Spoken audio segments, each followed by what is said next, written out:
শেখ হাসিনার পুত্র সজীব ওয়াজেদ জয়কে অপহরণ ও হত্যার ষড়যন্ত্রের মামলায় দৈনিক আমার দেশ পত্রিকার সম্পাদক মাহমুদুর রহমানের ৭ বছরের সাজা বহাল থাকবে কিনা তা জানা যাবে আগামী ১০ ফেব্রুয়ারি। ২৩ জানুয়ারি বৃহস্পতিবার দুপুরে ঢাকার চতুর্থ অতিরিক্ত মহানগর দায়রা জজ মোহাম্মদ ইব্রাহিম মিয়ার আদালতে শুনানি হয়, আর এ মামলার রায়ের তারিখ ধার্য করা হয় ১০ ফেব্রুয়ারি। শুনানি শেষে মাহমুদুর রহমান বলেন, এখন বিচার বিভাগ স্বাধীন, এ কারণে রায় তার পক্ষে হবে বলে আশাবাদী তিনি। রায়ে ন্যায় বিচার পাবো, কারণ হচ্ছে যে ফ্যাসিবাদের পতন হয়েছে, বিচার বিভাগ স্বাধীন হয়েছে। আমরা দেখেছি যে উচ্চ আদালতে কিভাবে পরিবর্তন হয়েছে, নতুন প্রধান বিচারপতি এসেছেন যার প্রতি আমাদের সম্পূর্ণ আস্থা আছে।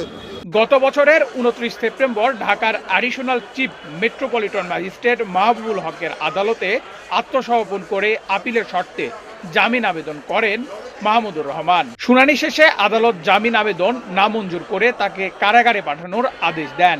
৫ দিন কারাভোগের পর জামিন পান তিনি। এই মামলাতেই কিন্তু 5 দিন জেলে ছিলাম।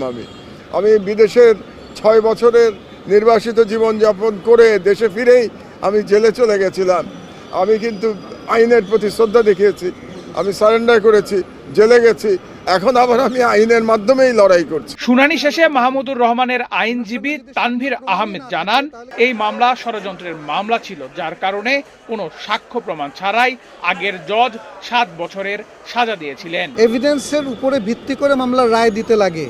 ওই জজ সাহেবকে উত্তর দিতে হবে যে উনি কেন, কিসের চাপে পড়ে উনি এই মামলাতে কোনো এভিডেন্স না থাকা সত্ত্বেও উনি এই মামলাতে একজনকে 7 বছর, মাহমুদুর রহমান সাহেবের মতো একজন respected citizen of this country, যাকে 7 বছরের জন্য জেল দিয়েছেন, উনাকে বলতে হবে যে কি জন্য, কিসের চাপে পড়ে উনি সাক্ষী যিনি ছিলেন এই মামলার সাক্ষী সজীব ওয়াজেদ জয়, তার স্বাক্ষর দিন উনি তাকে গাড়ি পর্যন্ত পৌঁছে দেওয়ার জন্য একজন জজ সাহেব সাক্ষীকে গাড়ি পর্যন্ত পৌঁছে দিয়ে যাচ্ছেন।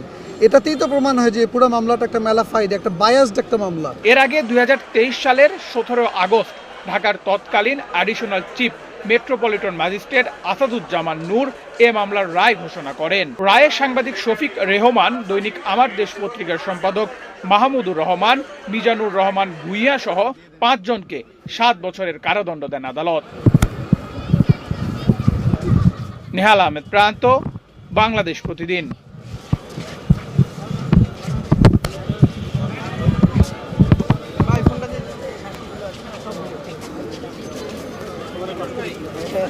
তাহলে কি লিখবো?